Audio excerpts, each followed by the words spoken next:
Chers auditeurs, chères auditrices, bienvenue dans cette nouvelle vidéo. Une vidéo que nous allons consacrer à l'archive 106, que j'ai nommée La Gardienne, qui va nous emmener en plein cœur du village de Bryl. Un village au passé sordide qui va malheureusement retomber dans ses travers. Mais avant de rentrer dans le cœur du sujet, je profite de cette intro pour vous faire une petite annonce. J'ai pour projet un nouveau concept. Si jusque-là j'ai utilisé mon imagination afin de vous proposer les meilleures histoires, j'aimerais également utiliser vos expériences. En effet, et si cela vous intéresse, j'aimerais utiliser vos expériences, vos anecdotes, paranormales ou non, qui pourraient éventuellement me permettre de faire une vidéo. Pour ce faire, c'est très simple. Je vais partager dans la description de cette vidéo l'adresse mail sur laquelle il faudra me contacter, afin de me faire votre proposition que j'accepterai ou non. Évidemment, toute histoire est bonne à raconter, mais malheureusement, il faut qu'elle colle à l'ambiance de la chaîne.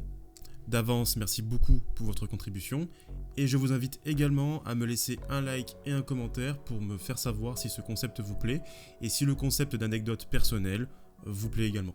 Sur ce, je vous laisse avec l'histoire, n'hésitez pas également à vous abonner et à activer la cloche si vous ne voulez louper aucune des prochaines vidéos.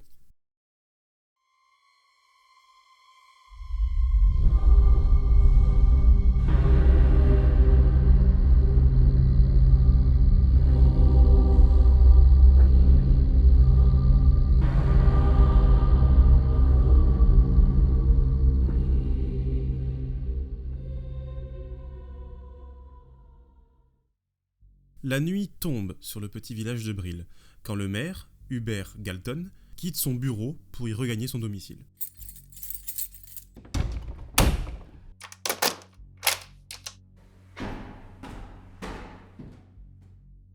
Une journée de plus s'achève pour Hubert, qui a pris ses fonctions il y a maintenant plus d'un an. Son quotidien était rythmé par le calme de la campagne où se situait ce village. Bryl, c'est l'un des plus anciens villages du pays, chargé d'histoire et jonché de vieilles bâtisses, n'ayant que très peu été rénové. Il est l'un des derniers lieux où résident encore les vestiges d'un passé riche et mystérieux. Le village avait en effet, à une époque, eu la réputation d'y abriter des sorcières.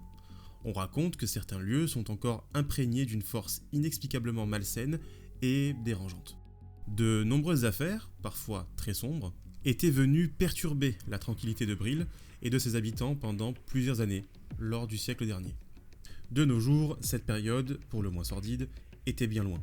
Bien qu'elle ait laissé derrière elle quelques histoires que les habitants aiment partager avec les nombreux visiteurs qui viennent ici presque en pèlerinage.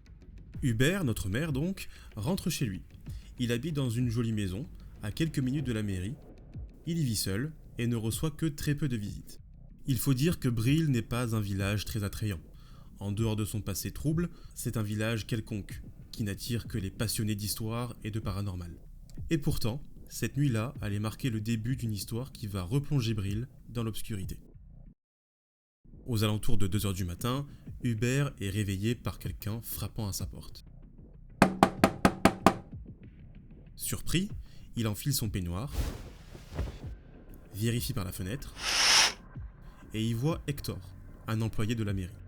Hector, c'est le gardien du cimetière de Bryl, le lieu le plus iconique du village. C'est l'endroit le plus visité par les touristes, pour la simple et bonne raison qu'en son cœur, y repose une certaine Emilia, considérée comme la dernière victime connue de la sorcellerie qui frappa Bryl dans le passé. Emilia était un symbole. Appelée la gardienne, elle y repose au pied d'une statue la représentant, une Bible à la main. On raconte que parfois, la nuit, on entend ses chants, bienveillants et réconfortants. C'est d'ailleurs l'une des raisons pour lesquelles Hector fut engagé. Il a été décidé que le cimetière allait dorénavant être surveillé la nuit pour éviter de perturber ce lieu de repos. Hubert ouvre la porte pensant à une intrusion dans le cimetière. Mais en découvrant le visage blafard d'Hector, il comprit qu'il s'agissait d'autre chose. Hector essaie de s'expliquer avec des mots simples et distincts, essayant par tous les moyens de passer outre la panique qui l'envahissait. Il explique à Hubert que Emilia, la statue donc, pleure, qu'elle a prononcé son nom plusieurs fois, l'appelant à l'aide. Hubert tente de rassurer Hector, mais au moindre signe de contradiction, Hector se braque et répète qu'il n'est pas fou et qu'il sait ce qu'il a vu et entendu. Le gardien finit par rentrer chez lui, Hubert lui ayant autorisé d'aller se reposer. Le reste de la nuit se passe dans le calme habituel de Bril, et le lendemain matin, Hubert est bien décidé à mettre les choses au clair avec Hector, espérant que la nuit lui ait apporté le calme nécessaire. Mais alors que Hubert se dirige vers la maison du gardien, il n'y voit plus sa voiture. Les volets étaient fermés et un mot était accroché sur la porte. Hector était parti, laissant pour seule explication ces quelques mots. Je suis désolé, monsieur Galton. Je quitte mon poste et m'en vais me reposer chez ma cousine dans le sud. Je ne reviendrai probablement plus jamais à Bril. En revanche, voici le numéro d'un ami. Il n'habite pas loin et je suis sûr que mon poste pourrait l'intéresser. Adieu. Hector. N'ayant même pas le temps de rejoindre son bureau, Hubert constate que la nouvelle a déjà fait le tour du village. Hector, ayant confié à sa voisine les raisons de son départ, avait malgré lui laissé la nouvelle s'étendre. Tout Bril ne parle plus que de ça, et il ne fallait pas beaucoup de temps avant que la nouvelle ne se fasse savoir aux alentours. Les visiteurs allaient donc affluer, et forcément le cimetière assailli par la curiosité. Le maire réagit au quart de tour et contacte, faute de mieux, le fameux numéro laissé par Hector.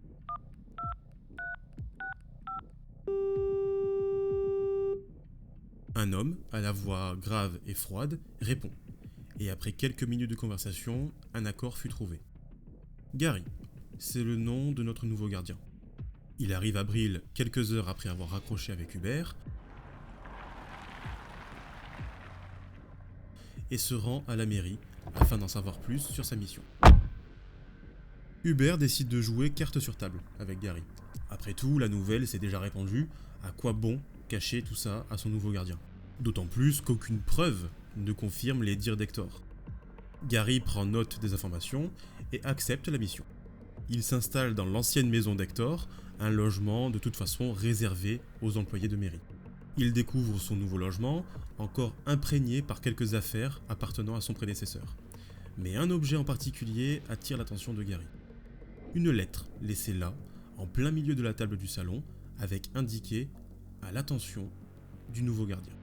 Gary l'ouvre et y découvre des notes, les plus anciennes datant de plusieurs mois.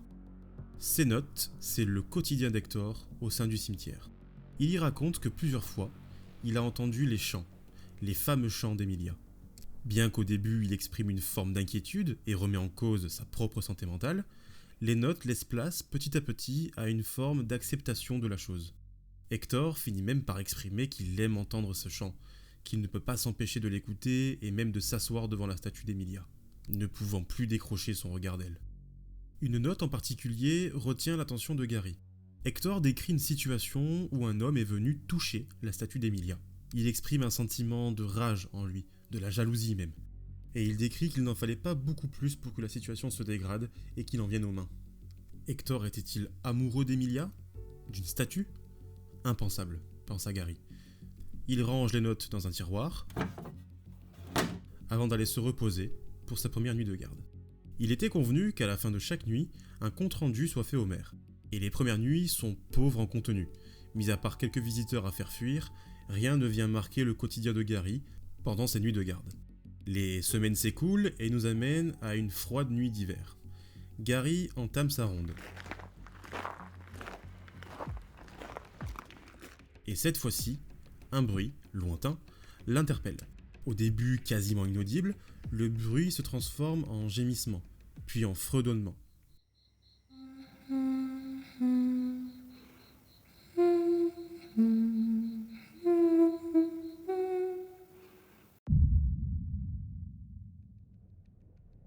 La fameuse petite chanson d'Emilia parvient enfin aux oreilles de Gary. De nature froide et pragmatique, Gary pense d'abord à un canular et se prépare à faire, une fois de plus, une intervention à l'encontre de visiteurs beaucoup trop curieux. Mais en s'approchant au plus près de la statue, une lampe à la main, personne n'est là. En revanche, le chant, lui, est toujours présent. Gary garde son calme et se remémore les notes laissées par Hector. C'était donc ça, l'expérience vécue par l'ancien gardien. Gary, bien que stupéfait, ne ressentait pas de peur et semblait au contraire apaisé, jusqu'à même s'asseoir devant la statue et profiter des derniers fredonnements. Le lendemain matin, Gary ne fait pas mention de cet événement à Hubert. Pour une raison plutôt simple, cela fait plusieurs mois que le maire rigole de cette situation, prenant l'ancien gardien pour un fou, voire un menteur. Gary étant l'ami d'Hector, il n'en rajoutait pas, mais se laissait petit à petit convaincre que peut-être Hector était devenu fou. Ne voulant pas ébranler sa réputation d'homme froid, fort et pragmatique, Gary garde pour lui cette expérience. Et il sait que maintenant, non, Hector n'était pas fou, et que si la chanson était bien réelle, les événements ayant poussé l'ancien gardien à fuir l'étaient peut-être également. Quelques nuits de garde plus tard, Gary se met lui aussi à écrire des notes. Une manière pour lui de poursuivre le travail d'Hector et de garder en mémoire les événements. Il y reporte plusieurs nuits de chant, et en comparant ses notes avec celles d'Hector, il remarque une chose intéressante. Les dates où les chants interviennent sont identiques. Sur les 4 derniers mois, Gary a noté au total 5 nuits où les chants se sont fait entendre. Le 7, 12 et 28 janvier, le 8 février et le 9 mars.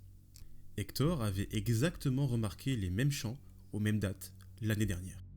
Gary tente de percer ce mystère quand une idée lui vient. Il décide d'aller au cimetière en plein jour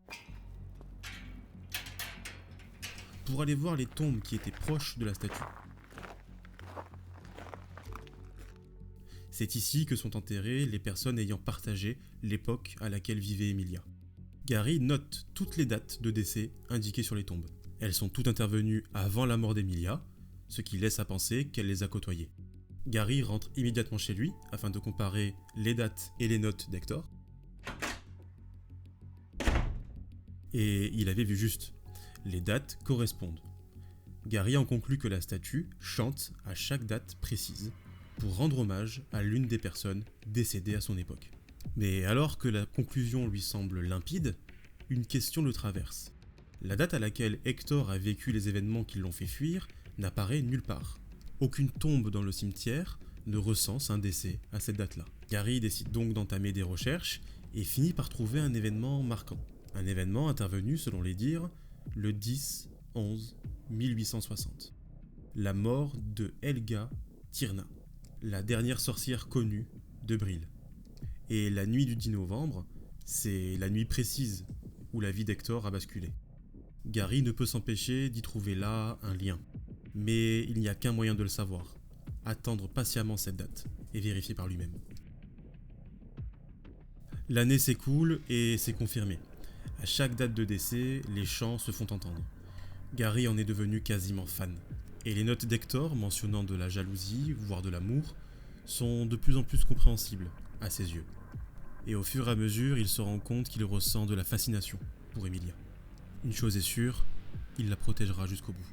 Nous sommes le 9 novembre. Et ce soir, Gary en aura le cœur net. Est-ce que quelque chose va se produire ? En tout cas, si c'est le cas, il le jure. Il ne fuira pas avant d'en trouver les réponses. Il essaie de s'auto-convaincre que c'est pour son ami Hector qu'il ira au bout. Mais au fond de lui, il le sait. S'il ne fuira pas, c'est pour Emilia.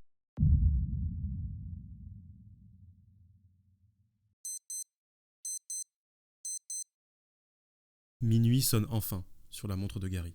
Nous sommes officiellement le 10 novembre et il s'apprête à faire sa ronde habituelle. L'ambiance est pesante et ce n'est pas le stress de Gary qui arrange les choses. Il avance près de la statue et n'entend aucun bruit, aucun chant.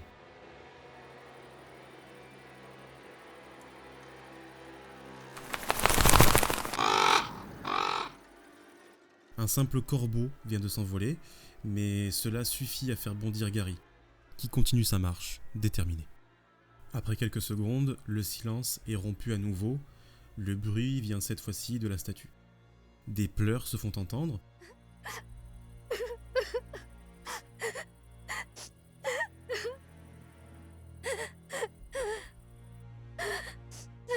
Des gémissements, puis enfin un murmure, juste au creux de son oreille gauche.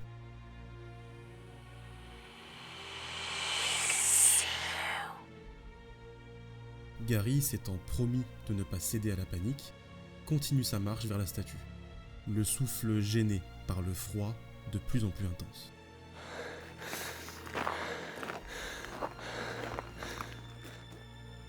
Il arrive au niveau de la statue, la regarde, quand son nom est prononcé une première fois, puis une deuxième fois.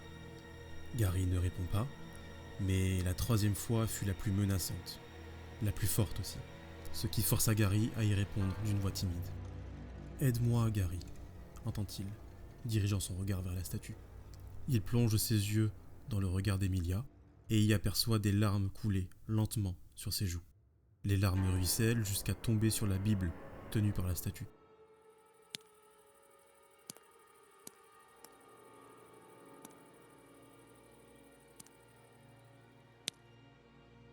Gary, ne sachant pas quoi faire, mais motivé par la fascination grandissante qu'il éprouve pour cette statue, approche sa main pour y essuyer les larmes présentes sur le livre sacré.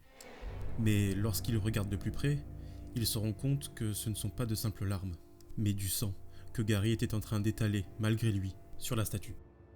Le liquide rouge était en train de s'incruster partout. Gary regarde ses doigts, les yeux écarquillés, et y découvre le même sang qui coule maintenant sur toute la statue. Effrayé, il jette un dernier regard sur le visage de la statue, et y découvre un visage maléfique, accompagné d'un immense flash qui finit par l'aveugler dans un cri de terreur.